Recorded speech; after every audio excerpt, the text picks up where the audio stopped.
광대 가면을 쓴 강도들이 하나둘 은행으로 진입하기 시작합니다. 강도들은 자신의 몫이 더 늘어나도록 같은 편을 죽이라는 조커의 지시에 따라 차례차례 서로를 죽여나가게 되죠. 마지막으로 남은 강도가 돈을 실은 스쿨버스에 타려는 순간 총에 맞아 쓰러져 있던 은행장이 너도 곧 널 고용한 인간에게 죽을 거라고 이야기하고 싸늘하게 공기가 얼어붙은 사이 광대 가면을 벗어던진 조커가 은행자에게 답합니다.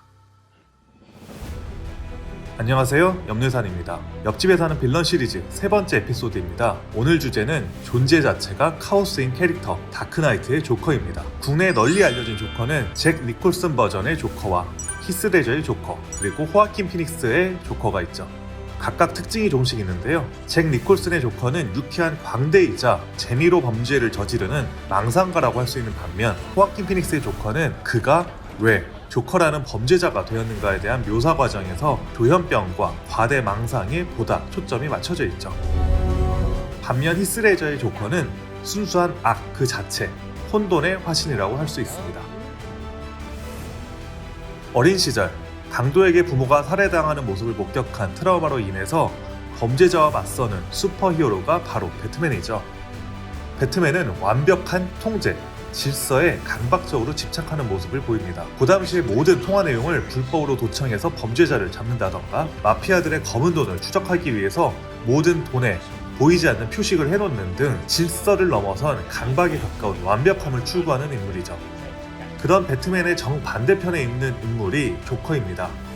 이처럼 주인공과 정반대편에 놓인 빌런을 아치에너미라고 부르는데요. 조커는 철저하게 즉흥적이고 도시를 무질서 상태로 만들며 즐거워하죠. 다크나이트 첫 장면에서도 오히려 샷건을 들고 있던 은행자에게 총에 맞을 뻔하기도 하고요. 게다가 조커는 다른 강도에게도 죽을 뻔하죠. 그때도 계획보다는 상황을 이용해서 스쿨버스 쪽으로 강도를 유인해서 살해하고요. 흥미로운 건 이런 조커의 모습이 역설적으로 가장 배트맨의 행동과 닮아있다는 점입니다. 이성적이고 치밀한 배트맨이지만 지나칠 정도로 과감하고 필요하다면 불필요한 위험까지 무릅쓰는 이러한 방식을 쓰는 데는 전혀 망설임이나 주저함이 없는 것 역시 배트맨이기 때문이죠. 다크나이트에서 마피아 보스들 회의에 들어가 일정 연설을 하고 양복 수트 안에 숨겨둔 수류탄을 보이며 유유히 빠져나가는 대담함이라던가, 웨인 빌딩에서 열린 사격의 파티 한복판으로 걸어 들어가서 하비 덴트를 죽이려고 하는 무모함까지 배트맨과 조커의 행동은 어딘지 모르게 묘하게 닮아 있습니다. 그렇기 때문에 배트맨은 상식선에서는 도저히 파악할 수 없는 조커의 행보를 어느 정도나마 예측할 수 있기도 하죠. 그래서 조커는 배트맨이 없으면 자신은 아무것도 아닌 광대에 지나지 않는다고 생각을 하게 됩니다.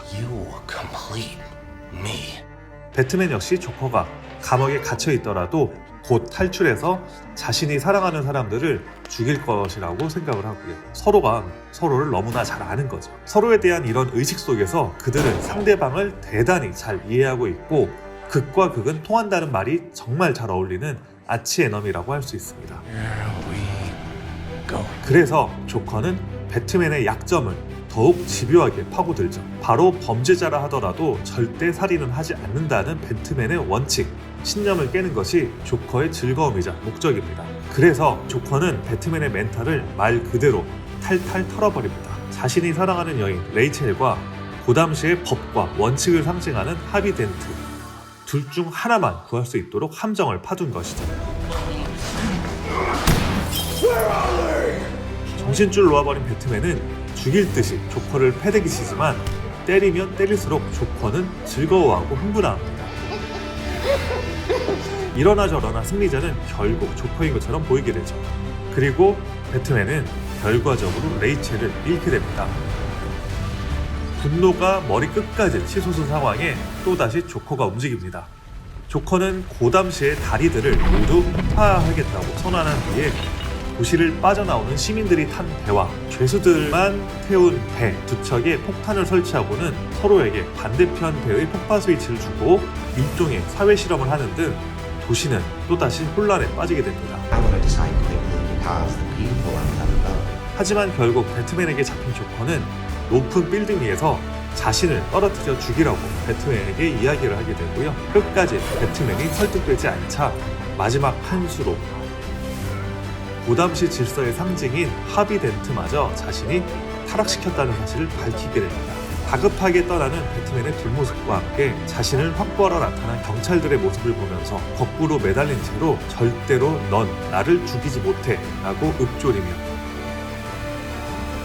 광기 어린 웃음소리를 흘리는 조커의 마지막 씬이 정말 인상적입니다. 이때 굉장히 의미심장한 연출이 나오는데요. 카메라가 상하 반전이 되면서 오히려 도시가 거꾸로 뒤집히고 조커가 똑바로 서 있게 되는 장면이 나옵니다. 사실 조커는 전형적인 사이코패스의 모습을 보여줍니다. 앞서 이야기했던 상황의 즉흥성에 맡기는 것도 그렇고요. 지능 역시 상당히 좋은 캐릭터입니다. 다크나이트에서 조커는 주도 면밀하게 모든 상황을 혼돈으로 밀어넣어 버립니다. 그러던 조커가 유일하게 정색하는 말이 있죠. 자기더러 미쳤다는 지적을 하면 표정이 정말 싹 변합니다. 이러한 조커의 행동은 잘못된 건 세상이고 나는 정상이라는 왜곡된 신념을 갖고 있다는 점을 드러내는 표현이 되는 거죠. 망상이라는 임상심리학 용어는 근거 없는 믿음을 의미합니다. 예를 들어서 자신을 신의 아들이라고 믿는다거나 절대 죽지 않을 거라는 신념들이 이러한 대표적인 망상 케이스 가운데 하나죠. 그리고 조커는 자신의 망상을 고담시 전체로 확장하려다가 실패하는 이야기가 바로 다크나이트에서 다뤄지고 있는 것이죠.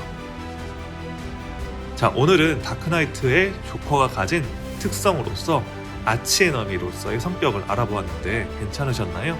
댓글로 여러분들이 좋아하시는 빌런을 이야기해 주시면 같이 살펴보는 것도 정말 재미가 있을 것 같습니다. 다음 소개할 빌런은 영화 버닝의 벤입니다. 지금까지 염려산이었습니다. 감사합니다. Why so serious?